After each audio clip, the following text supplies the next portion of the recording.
Ang labanan sa pagitan ng mga barbarong tribo ng Hilaga at ng mga tagapagtanggol ng Perdium ay umabot na sa sukdulan, isang marahas na kasukdulan na yumanig maging sa matitibay na pader na bato ng kuta. Nalalamangan ng mga barbaro ang puwersa ng Perdium. Sa gitna ng massacre ay nakatayo si Swalter Perdium, ama ni Gislen, isang lalaking ang pangalan ay kasing kahulugan ng nagyayelong katatagan ng Hilaga, walang humpay na pinuputol ang sinumang barbarong makatungtong sa loob. Sa kanyang tabi ay ang mga Knight Commander, ang kanilang mga espaday kumikislap sa madilim na liwanag na tila mga dila ng apoy na pilak, sa marahas ngunit may ritmo na galaw. Isa-isang pinabagsak ni Swalter ang mga kalaban. Matapos mapuksa ang mga natitirang barbaro sa pader, nabuo ang isang panandaliang ligtas na espasyo, hinarap ni Swalter ang kanyang mga pagod na tauhan, ang kanyang boses, paus na sa pagsigaw sa kanyang sundalo na ang mga kinatatakutang mandirigma ng kapatagan ay hindi mga halimaw, kundi mga panakot lamang na gawa sa laman at dugo. Sa presensya ng kanilang Panginoon, muling lumakas ang loob ng mga sundalo at itinulak pabalik ang mga barbaro. Gayunpaman, hindi nila maiwasang sampi ng walang humpay na kalikasan ng kanilang mga kaaway, hindi sila kailanman nagpapahinga, mabigat ang pagod sa bawat galaw ng kanilang mga katawan, ngunit ang takot sa kahihinatnan ng pagkabigo ang pumipigil sa kanilang bumagsak. Mula sa malayo, sa isang mabatong mataas na lugar, pinagmamasdan ni Chief Costo ng Soundwind Tribe ang labanan, isang matalim at basag na halakhak ang lumabas sa kanyang bibig habang pinapanood ang unti-unting panghihina ng mga tagapagtanggol. Naalala niya ang mga salita ng kanyang lihim na kakampi mula sa kaharian, babagsak ang Perdium matapos lamang ang 2 o 3 ikot ng opensiba at depensa, simple ang plano, ngunit walang awa. Sa utos ni Costo, umatras ang kanyang mga mandirigma upang magpahinga at bigyang daan ang susunod na unit. Layunin niyang panatilihin ang tuloy-tuloy na presyon, walang sandali para huminga, walang oras para gamutin ang sugat. Nang marinig ang utos na umatras, umismed ang ilang barbaro, hindi pa nasa sapat ang kanilang uhaw sa dugo, may nagreklamo pa na hindi pa raw siya nakakapatay ng sapat. Para sa kanya, ang kuta ay hindi hamon kundi isang palaruan lamang, ngunit mabilis siyang pinatahimik ng isa pang barbaro, mariing pinaalalahanan ng lahat na utos iyon ni Chief Costo, at sa alyansang ito, ang pagsuway ay katumbas ng kamatayan. Sa loob ng mga pader, kumulo ang galit ng mga sundalo ng Perdium nang marinig nilang may panibagong sariwang unit na papalit sa pag-atake, lubos na silang pagod, ang kanilang mga kalamnan ay sumisigaw ng pahinga na hindi kailanman darating. Isa sa mga Knight Commander ni Swalter, tinuring siyang kapatid matapos ang dekada ng magkasamang pakikidigma, ang tumingin sa bagong alon ng mga barbarong nagtitipon sa paanan ng pader. Doon niya lubos na naunawaan ang lalim ng kanilang kalagayan. 6 na tribo ang salaitan sa pag-atake, gamit ang isang estratehiya ng rotasyon upang matiyak na hindi kailanman titigil ang opensiba. Hindi ito basta bangis, isa itong planadong pagdurog, ang kanilang bilang ay kulang na kulang upang tiisin ang ganitong uri ng walang tigil na paglusob. Isa pang Knight Commander, hingal habang nakatayo sa tabi, ay hindi makapaniwala. Para sa kanya, ang mga barbaro ay dapat magulo at padalos-dalos, sumusugod ng walang plano, hindi gumagamit ng masalimuot na galaw ng tropa, ngunit ang nasasaksihan nila ngayon ay kabaligtaran. Isang nakakakilabot na tanong ang sumagi sa kanilang isipan.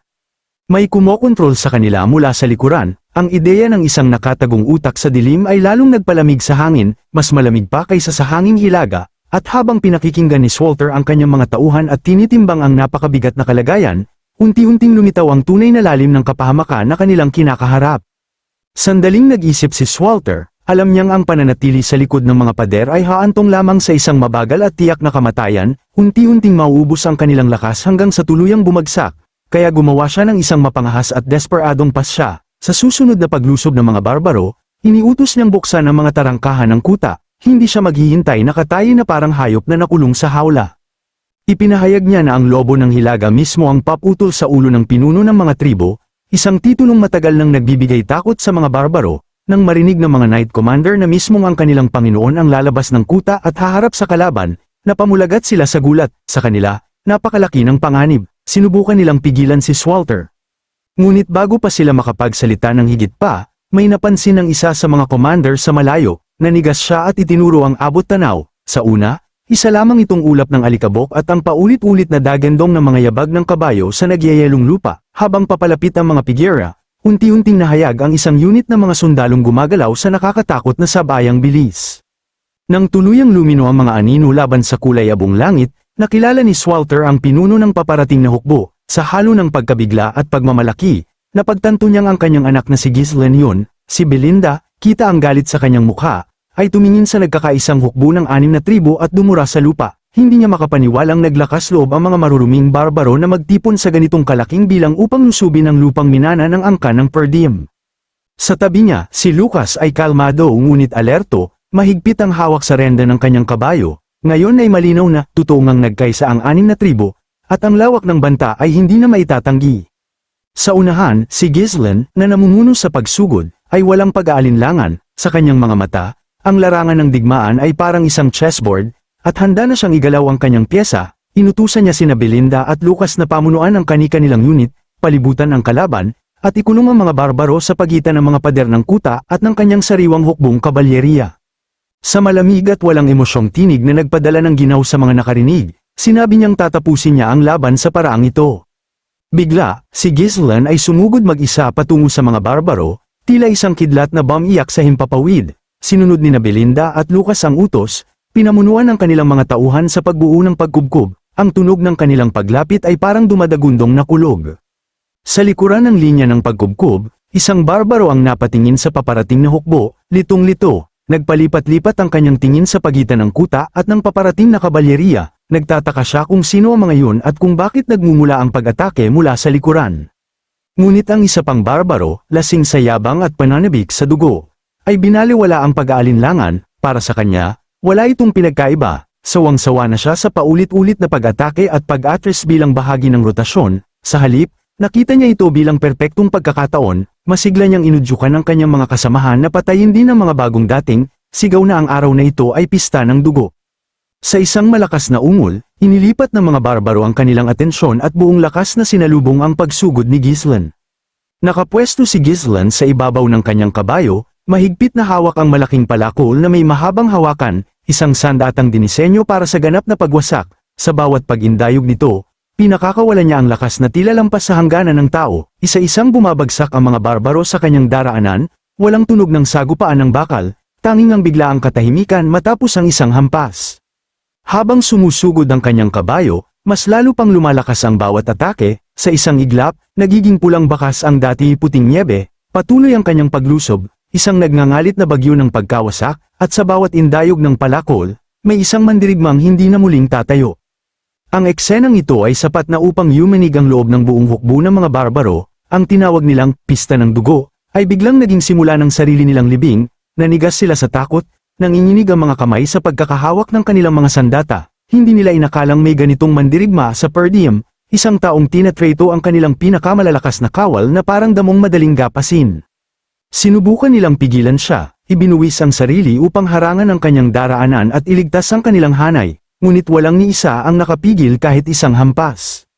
Mula sa kanyang kinatatayuan sa malayo, si Cousteau, pinuno ng Soundwind Tribe, ay napuno ng pagkabigla at pagkabalisa. Ang mga kamay na dati matatag ay ngayoy basa ng pawis. Sa galit na tinig, pilit niyang pinatatatag ang sarili habang sinisigawan ng kanyang mga mandirigma, tinatanong kung bakit sila natitinag ng iisang tao lamang. Ngunit mabilis na kumalat ang takot, isang barbaro ang tumakbo patungo sa kanya dala ang masamang balita. Ang kanilang hukbo ay itinutulak mula sa magkabilang panig, at kagagawan nito nila Belinda at Lucas, at mula sa likuran ay lumalabas na ang lobo ng hilaga. Pinamumunuan ng mga kawal palabas ng tarangkahan ng kuta, unti-unti silang naiipit, parang hinahaplos ng isang bakal na sipit. Kahit nanginginig sa kaba, pilit pinanatili ni Cousteau ang anyo ng isang pinuno, napuno siya ng galit sa katotohanang kailanman ay hindi binubuksan ng lobo ng hilaga ang mga tarangkahan. Hanggang ngayon, sumigaw siya, sinasabing wala ring saysay ang paglaban, dahil mas marami pa rin ang kanyang hukbo. Ngunit hindi gumalaw ang kanyang mga mandirigma, sa halip, iisa lamang ang bulong na namutawi sa kanilang mga labi, parang panalangin sa isang madilim na Diyos, isang pangalan mula sa mga lumang alamat. Ang mga kwento ng matatanda ay bumalik sa kanila. Ang araw na nasunog ang kagubatan ng mga halimaw, at ang nilalang na nababalutan ng pulang dugo na tila kumukuha ng kaluluwa ng lahat ng humaharap dito. At ngayon, ang alamat na yun ay nakatayo mismo sa kanilang harapan, sa anyo ni Ghislaine. Saglit na tinamaan ng takot si Cousteau nang mapagtanto ang katotohanan, ngunit agad niya itong tinakpan ng pilit na tawa. Bilang isang pinuno, pinili niyang yakapin ang kayabangan. Kung mapapatay niya ang demonyong ito, ang kanyang pangalan ay magiging alamat. Buong lakas siyang sumugod, ipinakilala ang sarili sa gitna ng labanan at hinamon si Ghislaine. Ngunit para kay Ghislaine, isa lamang siyang sagabal, isa pang dumi na kailangang linisin. tiningnan niya ang paparating na pinuno at malamig na binitiwan ng isang salita lamang. Nakakadiri, habang papalapit si Cousteau, tila dama ng kabayo ni Ghislaine ang paghamak ng kanyang amo, bigla itong tumindig at sinipa ang kabayo ng barbaro, na agad bumagsak sa lupa. Sa huling sandali, tumalon si Cousteau at sumugod sa ere, dala ang dalawang palakol, puno ng desperasyon ang mukha. Sa isang bihasang galaw, inilihis niya ang kabayo at sinalubong ang kalaban, hindi gamit ang talam, kundi ang hawakan ng kanyang palakol, malakas ang tama, sapat upang itumba ang katawan ni Cousteau sa lupa.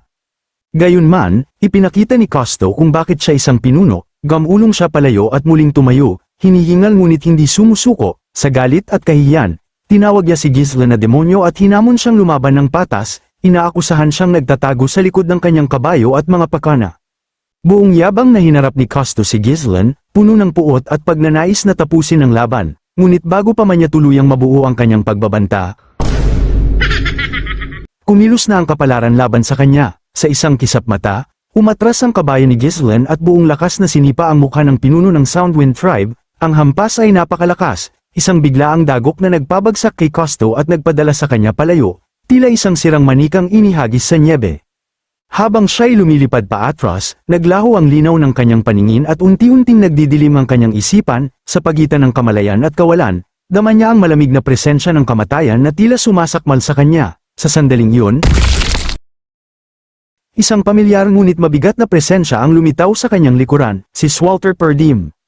Walang pag-aalinlangan, inundayan ni Swalter ang pinunong barbaro, ang galaw ay mabilis at tiyak, at sa isang iglap ay tuluyang bumagsak si Cousteau sa nagyayelong lupa. Ang kanyang huling lakas ay mabilis na naglaho. Sa gitna ng naglalagablab na larangan ng digmaan, idineklara ng lobo ng hilaga ang wakas ng pinuno ng mga barbaro, isang pahayag na bumigat sa hangin at yumanig sa puso ng magkabilang panig.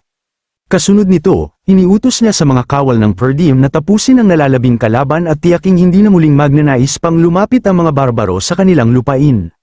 Sa paglamlam ng ingay ng labanan, bumaba si Ghislaine mula sa kanyang kabayo, ang kanyang baluti ay bakas ang bigat ng digmaan, ngunit ang kanyang paghinga ay nanatiling kalmado at kontrolado. Lumapit siya sa kanyang ama, at sa sandaling magtagpo ang kanilang mga tingin, sapat na ang ilang segundo upang ipahayag ang lahat ng hindi kailangang sabihin.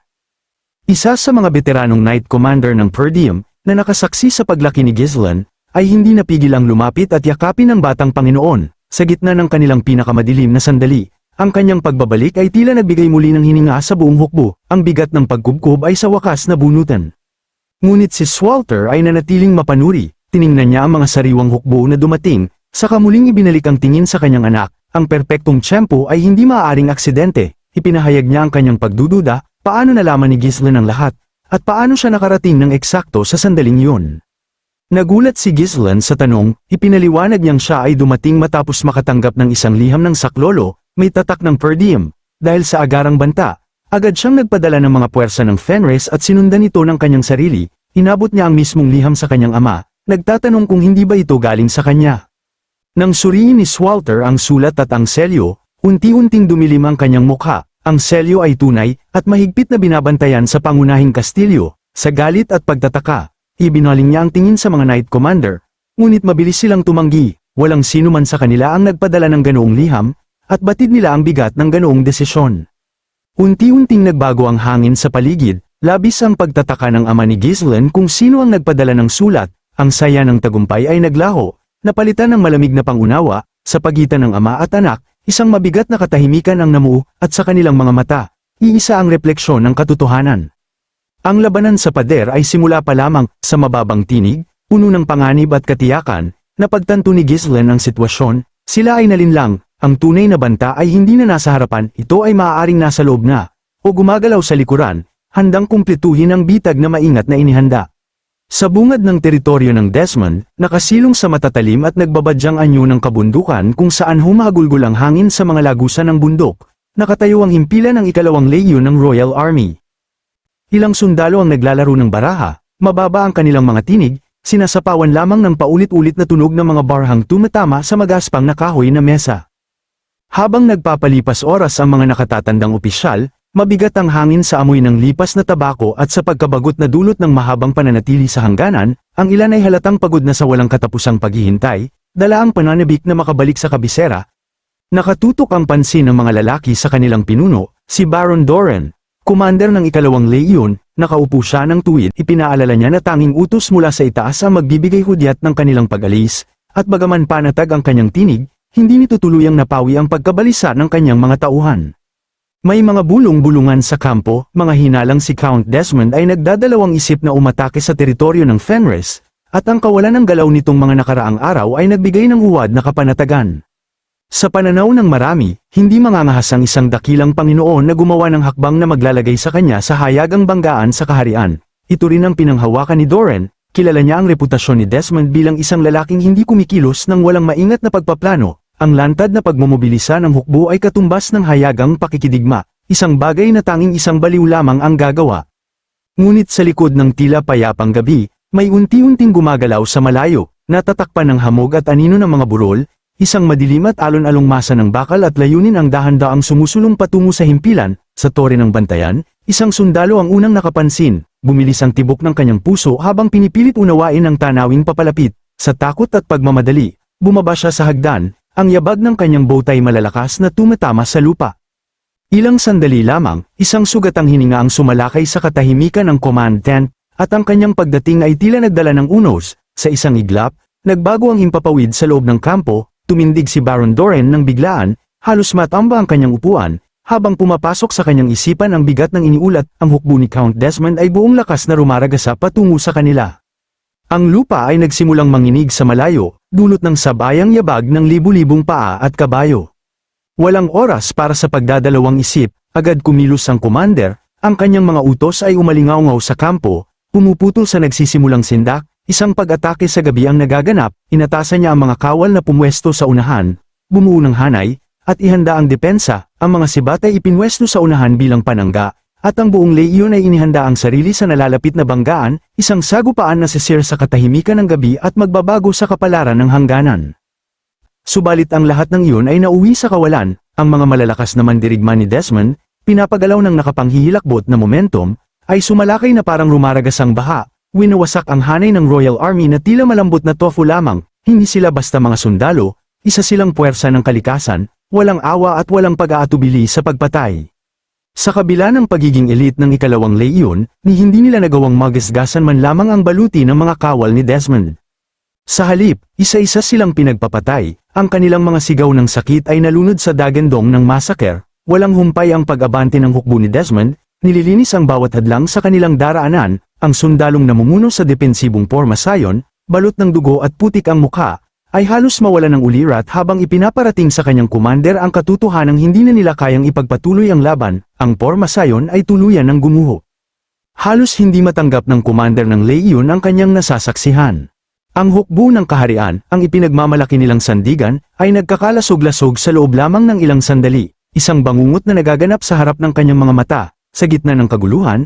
Iniutos niya ang pagputol sa engkwentro at ang agarang pag-atres patungo sa kuta ng Fenris, kasabay ng pagpapadala ng sugo sa kabisera, isa na lamang ang nais niyang mailigtas, ang nalalabi sa kanyang mga tauhan at ang kaunting dangal na maaari pang masagip. Ngunit bago pa man makalayo ang mga sundalo, bumigat ang kanilang mga puso. Sa kanilang likuran, lumitaw ang mga anino ng kalaban, matalim ang hugis laban sa linya ng abot tanaw, kasabay nito, dumating ang kabalyerya ni Desmond mula sa hulihan. Ganap na sinarahan ng ruta ng kanilang pagtakas, sa isip ng commander, malinaw na nabuo ang katotohanan, inilayo ang atensyon ng hukbo sa unahan, sa kamarahang isinara ang bitag sa likuran, isang perpektong halimbawa ng ganap na paglipol sa larangan ng digmaan. Sa gitna ng nagkalat na mga bangkay at dagwang nyebe, ang kanyang presensya ay mabigat at nakapanghihilakbot, tanda ng dagwang espada na nakalaylay sa kanyang tagiliran, habang papalapit siya sa naipit na commander ng lehiyon, tila lumamig ang hangin sa paligid. Ang galit at paghamak ay bakas sa bawat kilos niya, habang ang huling apoy ng paghamon ay pilit na kumikislap sa anyo ng natalong pinuno ng Royal Army. Lumipat ang tagpo sa teritoryo ng Fenris, kung saan ang hangin ay amoy pino at ang banta ng digmaan ay nakabitin sa himpapawid. Nang matanggap ni Claude ang balita na ganap na nilipol ni Count Desmond ang ikalawang lehiyon ng Royal Army, tila naubusan siya ng hininga, ang bigat ng ulat ay dumagan sa kanyang dibdib, at hindi niya maitago ang nerbiyos na gumagapang sa kanyang katawan. Tumulo ang pawis sa kanyang mukha habang mahigpit niyang hawak ang pergamino, nanginginig ang kanyang mga kamay. Hindi pa roon nagtatapos ang masamang balita, ayon sa ulat, ang hukbo ni Desmond ay patuloy ang pag-abante, diretsyong patungo sa teritoryo ng Fenris, walang anumang hinto, Kumalat ang balita sa silid ng pamunuan na parang apoy na tinangay ng hangin, at sa bawat nakarinig, iisa ang malinaw na pakiramdam, ang digmaan ay hindi na maiiwasan. Sumigaw si Alpha sa galit, basag ang boses dahil sa takot na pilit niyang tinatago, ang balita ng panibagong digmaan ay tila biglang bumagsak sa kanyang balikat, sa tabi niya, kitang-kita ang takot ni Payot, mahigpit niyang hinawakan ang kanyang banal na simbolo, namumuti ang mga buko ng daliri, habang ang kanyang mga mata ay palihim na naghahanap ng lugar na mapagtataguan. Ang mga mensahero, balisa at pawis na pawis, ay tumingin kay Claude at humingi ng direksyon. Sa gitna ng kaguluhan, huminga ng malalim si Claude upang pakalmayin ang sarili. Ipinaalala niya ang iniwang utos ng Panginoon, sirain ang mahalagang pasilidad at ilipat ang mga supply at tropa patungong kastilyo ng Fenris sakaling sumalakay si Count Desmond. Ito ang mga utos na inihanda para sa isang araw na pinananalanginan nilang hindi kailanman darating. Sa karaniwang malamig at walang bakas na emosyon na tinig, nagsalita si Jillian. Ang kanyang mga mata ay parang batong matalim at matigas, at ang kanyang mga salita ay may dalang nakapangingilabot na katiyakan, dumating na raw ang oras, ang simpleng pahayag na yun ay tila hatol na walang apela. Mas lalo lamang natarante si Alpha, halos maghisterya siyang sumigaw, winawasiwas ang mga kamay patungo sa pintuan, hinihimok ang lahat na mag-empake at umalis kaagad, para sa kanya, tapos na ang lahat, sa sandaling yun, bumagsak ang katahimikan sa silid, mabigat at nakakasakal ang hangin pumilibot sa kanila. Sapagkat alam ng lahat na may katotohanan ang kanyang sinasabi, isang napakalakas na puwersa ang paparating. Sa gitna ng tensyon, kakaiba ang katahimikan ni Vanessa, habang patuloy na nanginginig si Alpha at nauutal sa pagbanggit na ang pinakamalakas na dakilang Panginoon ng Hilaga ay paparating upang lipulin sila, nanatiling tuwid ang tindig ni Vanessa, si Payot, bagamat mahiyain, ay tahimik na nagsimulang tipunin ang kanyang kakaunting gamit, nanginginig ang mga kamay sa bawat galaw.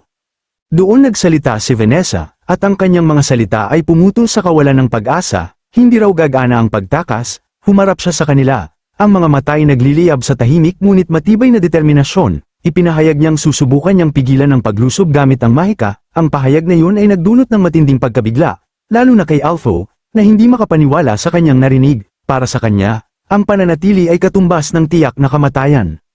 Ngunit hindi natinag si Vanessa, kung aalis sila, mawawala ang lahat ng kanilang pinaghirapan, ang mga bukirin, ang mga tahanan, at ang mga taong muling nagkaroon ng bagong buhay.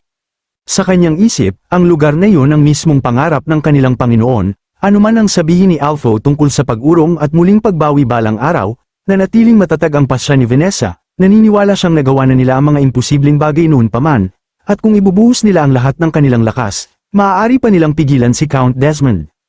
Tumayo siya ng tuwid, puno ng paninindigan, ang kanyang tinig ay hindi nanginginig habang ipinapangakong ipagtatanggol niya ang lugar na iyon. Nakita ni Payot ang lakas na hindi pa niya noon napapansin sa salamangkera, at napamulagat siya sa paghanga at gulat. Humarap si Claude kay Vanessa at ipinaliwanag ang mapait na katotohanan, ang hukbo ni Desmond ay tinatayang 30,000 ang bilang, may kasamang 8 tore ng panlusob at 12 katapult. Bukod pa rito, naroon din ang eksklusibong salamangkero ng Count, isang ika-6 na bilog na mage. Lalong bamigat ang dibdib ni Alpha sa impormasyong yun, batid niyang ang sarili niyang kakayahan ay hanggang 2 bilog lamang, ang agwat ng lakas ay tila isang bangin na hindi matatawid. Sumuporta si Jillian sa sinabi ni Claude, walang bahid ng awa ang kanyang loika, dahil kalat ang puwersa ng Fenris sa per diem, hindi raw sila tatagal kahit 3 araw sakaling magsimula ang paglusob, bago pa man dumating ang Panginoon, babagsak na ang kastilyo. Nang subukang tumutol ni Vanessa, agad siyang pinatahimik ni Jillian. Ang utos ng Panginoon ay ganap at hindi maaaring suwayin. Iniutos ni Jillian ang agarang paglikas ng lahat kasama ang mga supply, ang kanyang autoridad ay hindi nag-iwan ng puwang para sa pagtatalo, pagkatapos, sa malamig na katiyakan, ipinahayag niyang siya ay mananatili. Muling nabalot ng katahimikan ang silid, nanlaki ang mga mata ni Vanessa habang nakatitig kay Jillian, pilit inuunawa kung biro ba ang kanyang narinig, o isang pasyang handang ialay ang sariling buhay. Kitang-kita ang kaba at pagkalito kay Claude habang nag-aalinlangan siyang tumingin kay Jillian. Halos ayaw niyang itanong, ngunit napilitan siya, tila ba hindi niya matanggap ang sinabi ng matanda. Sa mahinaong paliwanag ni Jillian, binigyang diin niya na sa Fortress Stonehaven, ang tarangkahan patungo sa rehiyon ng Cavaldi, maaaring mapabagal ang pagsulong ni Count Desmond. Iyon ay isang kuta na itinayo mismo dahil sa takot ni Count Cavaldi nung nabubuhay pa ito, isang muog na idinisenyo laban sa banta ng Desmond. Buo ang kumpiyansa ni Jillian na darating ang kanilang Panginoon, at hanggang sa sandaling yun, sila ang bibili ng oras. Mula sa mga anino ng bulwagan, lumantad ang mga duwende. Ipinahayag nila ang kanilang suporta sa pamamagitan ng pagtama ng kamao sa kanilang dibdib, nangangakong gagawa sila ng pinakamahusay na sandata at kagamitan. Kasunod nito, sumulong si Gordon, ang kanyang dambuhalang pangangatawan ay halos punuin ng pintuan, ipinahayag din niya ang kanyang pasya na manatili, lubos na nabigla si Alpha sa tanawing yun, maging si Gordon ay sumama, sa loob-loob niya, tila nababaliw ang lahat, ngunit para kay Gordon, ang mas mabigat kaysa kamatayan ay ang isipin ng pagkadismaya ni Commander Kior kung sila'y tatakas, mas nanaisin pa niyang mamatay sa labanan kaysa mabuhay bilang duwag sa mata ng taong yun. Ang tapang ni Gordon ay tila apoy na kumalat sa buong bulwagan. Ang kawalan ng pag-asa ay napalitan ng matigas na determinasyon. Isa-isang itinaas ng mga kawal ang kanilang mga espada, nagkakaisang pasya na manatili at lumaban, anuman ang dami ng kalaban. Sa gitna ng sigaw at panata, napaisip si Alpha kung kailan pa dumating ang mga kabalyero sa bulwagan, habang tumitingin siya sa paligid, lalo siyang nakaramdam ng pag-iisa, nakulong sa pagitan ng likas na pagnanais na mabuhay at ng alon ng katapatan na bumabalot sa lahat. Samantala, lubos na naantig si Vanessa. Ang tapang at paninindigan ng mga tao ng Fenris ay nagdulot sa kanya ng matinding pagmamalaki. Lumipat ang tagpo sa hilagang kuta ng Perdium, kung saan nanlalamig ang hangin at mabigat ang kulay abo na kalangitan. Tahimik na nakaupo si Ghislain, mabigat ang dibdib habang binabasa ang liham ni Jillian sa ilalim ng kumikislap na liwanag ng kandila.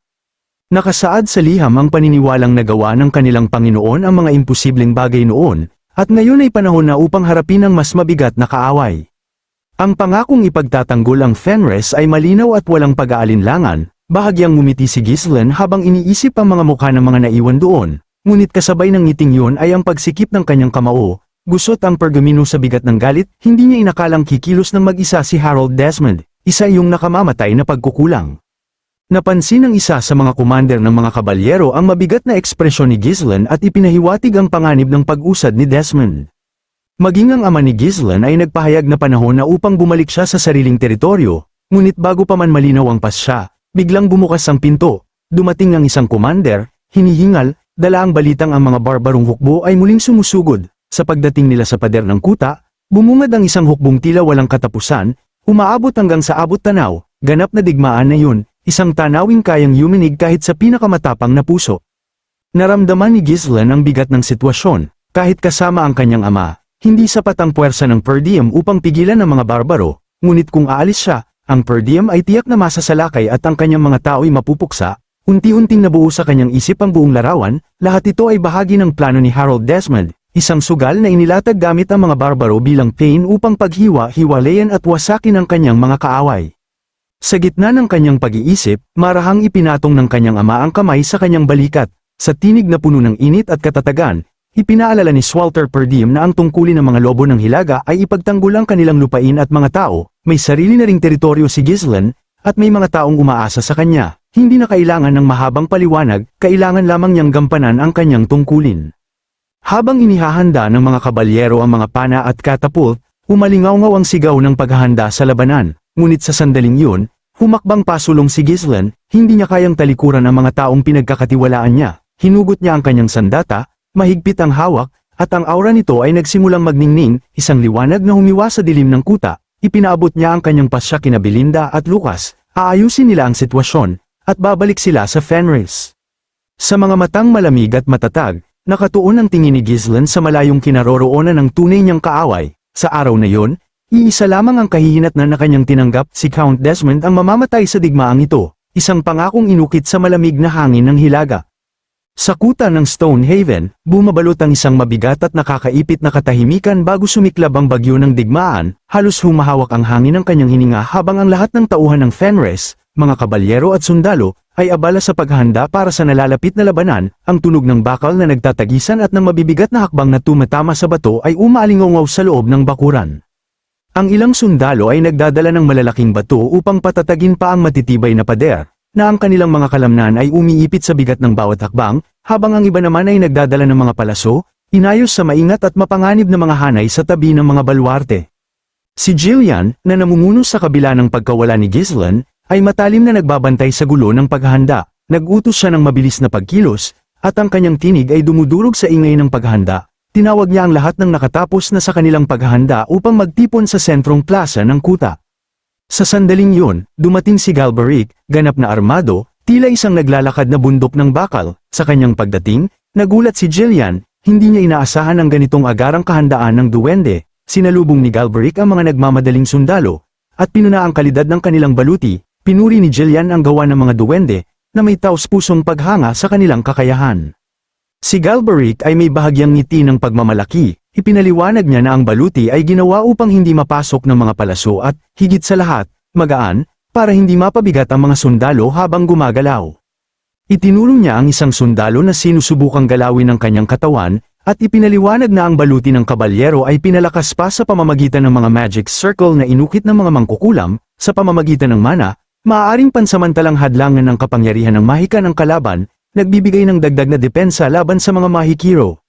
Tumitig si Jillian sa duwende, may seryosong tingin. Sinabi niya na ang mga duwende ay mahalagang talento, masyadong mahalaga para isugal sa isang karaniwang pamumulubhan ng kuta. Tinanong niya kung handa ba talagang manatili si Galbraith sa kabila ng paparating na 30,000 kaaway.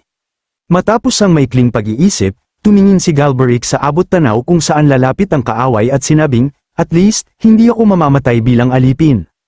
Alam niya ang halaga ng kanyang kakayahan at ang pangangailangan ng mga maharlika sa kanilang mga sikreto sa pandayan. Nagbuntong hininga siya, may halong pait, mas mabuti pang isugal ang buhay para sa kalayaan na ipinangako ng Panginoon kaysa mamatay bilang alipin. Sa kabila ng kanyang tila magaan na tono, alam ni Jillian ang ibig niyang sabihin, nakatali ang kanilang pag-asa sa kaligtasan ng kanilang pinuno. Napangiti si Jillian, na may bahagyang paghanga sa matapang at tuwirang pag-iisip ng duwende. Habang nagtipon ng mga sundalo sa plaza, bumuo ng tuwid at disiplinadong linya, tinanong ni Jillian kung kumpleto na ang lahat, sagot ng buong hukbo sa isang matibay at sabay-sabay na tinig. Oo, nagsimula siyang magbilang, isang pari, si Pio, na nakatayo, kamay mahigpit sa kanyang banal na simbolo, puso kumakalag sa takot, ngunit nakatali sa kanyang tungkulin. Patuloy ang pagbibilang ni Jillian, mages, 10, kabalyero, 100, sundalo, 1,000, maliit lamang ang hukbo kumpara sa banta na paparating.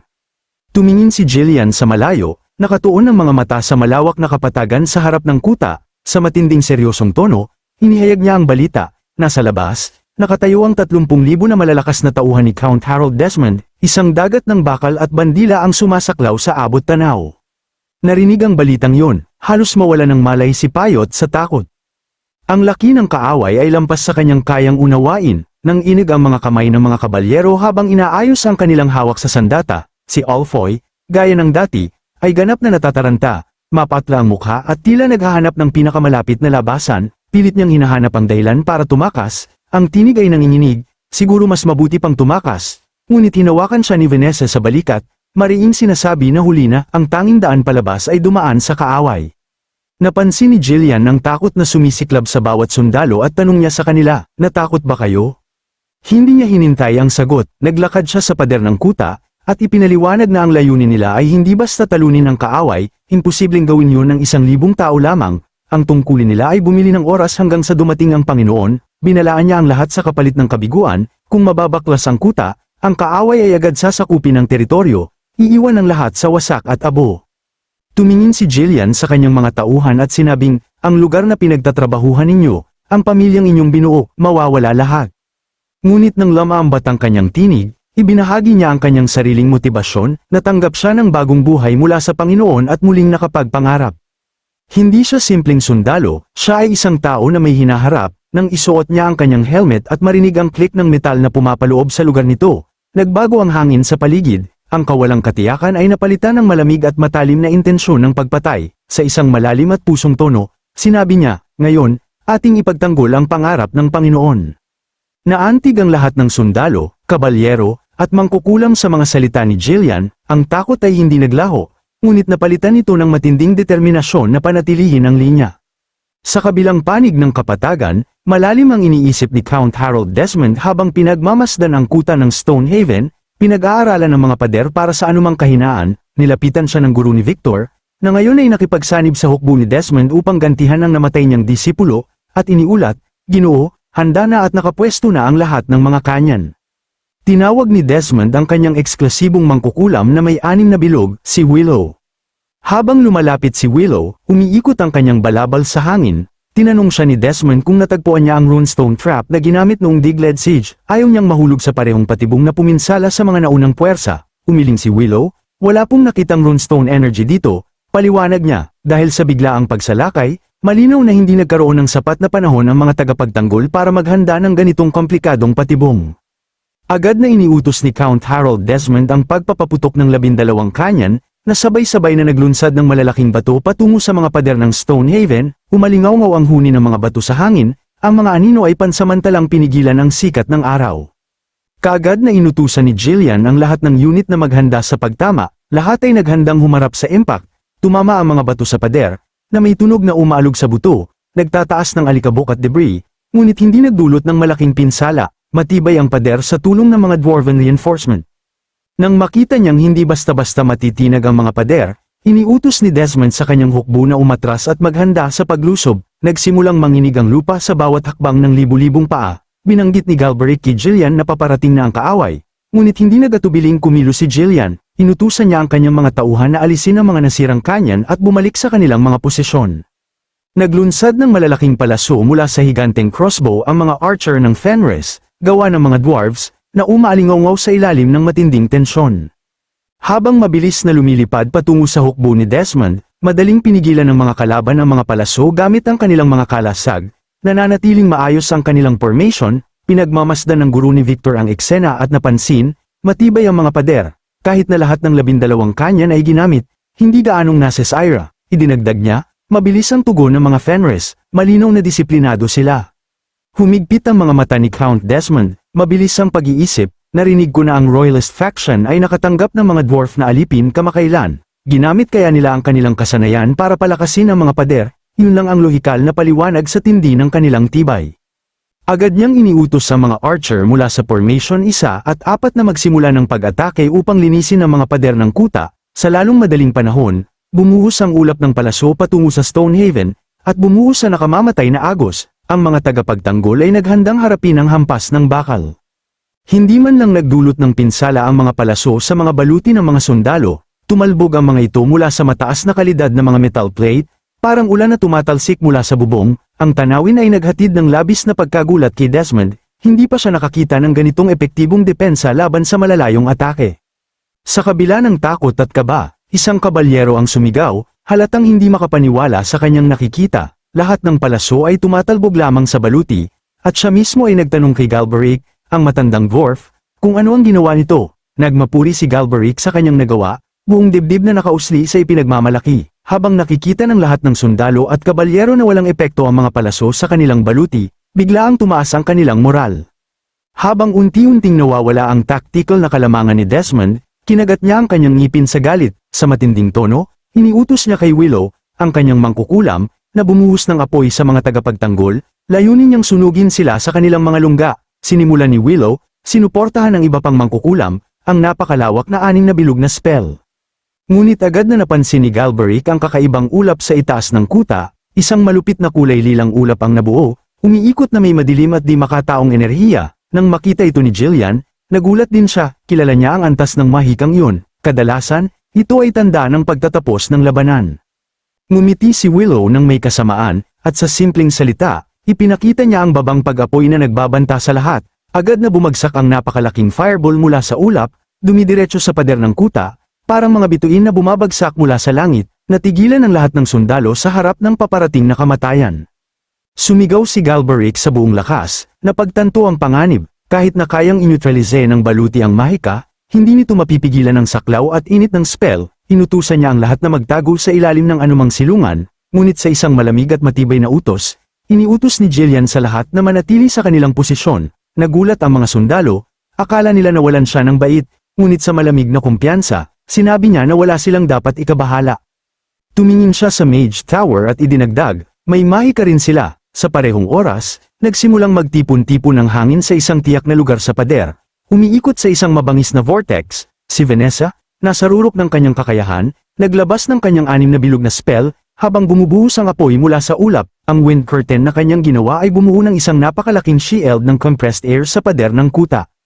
Bagamat nahihirapan si Vanessa na panatilihin ang spell, nagtagumpay ang wind barrier, lahat ng fireball ay sumabog sa shield, naglaho sa usok ng walang nakapinsala, matapos ang huling fireball, naging malinaw ang langit sa ibabaw ng kuta, ibinubunyag ang maaliwalas at tila walang pakialam na araw. Nagulat si Jillian, si Galberic, at lahat ng sundalo sa tagpo ng kanilang kaligtasan. Ang tanong sa kanilang mga puso, tiyak na kamatayan na, ay napalitan ng walang kapantay na gulat at muling pag-asa. Napagtanto rin ni Willow na nakaharap sila sa isang caster ng napakalaking talento, at hindi niya maipaliwanag kung paano natalo ng ganito kadali ang kanyang spell. Matapos gamitin ang spell na lampas sa kanyang karaniwan, napagod si Vanessa, nanginginig at humihingal, habang si Alfoy at ang iba pang mangkukulam ay nakaluhod, halos walang lakas, dahil hiniram ni Vanessa ang kanilang mana upang mapanatili ang Wind Curtain. Kahit lubos ng napagod, hindi pinayagan ni Vanessa ang sarili niyang mawala ng pokus, alam niya na hindi pa tapos ang panganib, kailangan nilang maghanda para sa susunod na atake, humihingal siya. Ngunit ang kanyang mga mata ay nanatiling nakatuon sa hukbo ng kaaway, sinusuri bawat galaw at posibleng taktika. Sa kabilang panig, si Count Harold Desmond, na tila nawala ng salita sa una, ay unti-unting bumangon sa katinoan, nasaksihan niya ang kabighanang tagumpay ng kanyang pinakamagaling na mahika na nabigo, hindi nakagawa ng kahit isang gasgas sa matibay na pader ng kuta. Lumapit muli ang guro ni Victor, handang humingi ng susunod na utos, ngunit nanatiling tahimik si Desmond, pinagmamasdan at sinusuri ang nangyari. Napagtanto niya ang katotohanan, ang atakeng panliligalig laban sa pader na pinalakas ng mga dwarves ay bigo. Walang silbi ang mga palaso laban sa napakahusay na baluti, at higit pa riyan, nariyan ang nakakatakot na mahika na kayang kontrahin ng isang anim na bilog na spell. Dumilim ang mukha ni Desmond sa bigat ng kaalaman na kahit nahati niya ang puwersa ng Fenris, at kahit wala si Ghislaine Perdiem, hindi nagpakita ng kahinaan ng hukbong ito, sila ay parang isang matatag na pader na hindi madaling mapasupil. Napaisip siya sa mga nagdaang laban, sa oras na yon, hindi niya iniisip ang utos ng Duke o ang ugnayan sa Royalist faction. Napagtanto ni Desmond na hindi siya naging kalmado kamakailan, pinapadaloy siya ng kanyang pagnanasa na magwagi, isang bagay na hindi karaniwan sa kanya. Mamuwing boses, napabulong siya sa sarili, hindi ito tulad ko. Ngunit bigla, isang malamig at nakakatakot na ngiti ang lumitaw sa kanyang mga labi, parang banal na kapalaran ang kanyang naramdaman. Alam niya na kung hindi siya kikilos ngayon, hindi niya kailanman mapipigil si Ghislaine sa hinaharap, ang banta ay lalaki lamang, at sa halip na matakot, nagdulot ito ng malalim na kasiyahan sa kanya. Sa bawat salita niya, dumidikit ang kasamaan sa hangin. Sa tulong ng kanyang malupit na determinasyon, ipinaalam niya kay Victor's master na wala nang silbi ang patuloy na pag-iikot sa maliit na pagsubok. Nakita na nila ang sapat para maunawaan ang kalakasan ng kaaway, sa malamig at matatag na tinig, nagbigay si Desmond ng utos na maghanda ang buong hukbo. Lahat ng 30,000 sundalo ay dapat umatake ng sabay-sabay, ang layunin, burahin sa mapa ang Stonehaven Fortress. Ang mga mata ni Desmond ay nagliliyab sa madilim at obsesibong apoy, handa sa huling marahas at mapanirang atake. Ang lupa at himpapawid ay tila nanginginig sa bigat ng kanyang desisyon, ang huling yugto ng madugong labanan ay nagbabadya, at ang bawat sundalo sa kanyang hukbo ay naramdaman ang bigat ng kasaysayan na kanilang tatahakin, isang sandali na haamon sa lahat ng tapang, kakayahan, at disiplina sa harap ng imposibleng depensa ng Stonehaven.